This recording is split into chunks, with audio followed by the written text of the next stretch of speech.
यो अलैँची गोरेको चाहिँ आजसँग चाहिँ टक्कै 3 पल्ट भयो। अब अझै 2 पल्ट गोड्नुपर्छ हो। बिरुवाको टाइममा चाहिँ यसरी सफा गोरिबस्नुपर्छ है।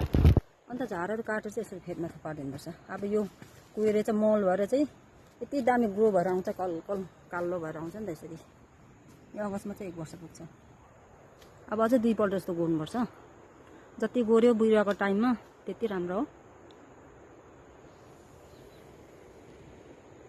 यसरी कालो कलकल भएर आउँछ नि त।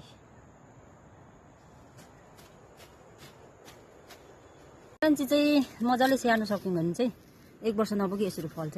2टा थुङ्गा मजाले लागिरहेछ, कञ्चन हो। स्याहार्नु चाहिँ सक्नुपर्छ।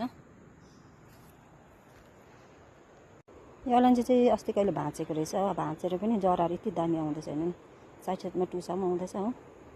अन्त 1-2जना साथीहरूले भन्नुहुन्छ त्यो जरा बिनाको अलैँची चाहिँ कसरी सर्छ, कसरी आउँछ भन्नुहुन्छ। यसरी आउँछ साइडबाट जरा टुसामा आउँदैछ।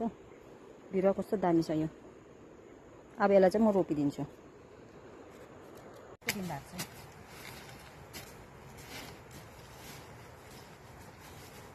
यसमा 3टा थुङ्गा लागेको रहेछ, कञ्चन कञ्चन हो। तर माटोले पुरेछ अलिक।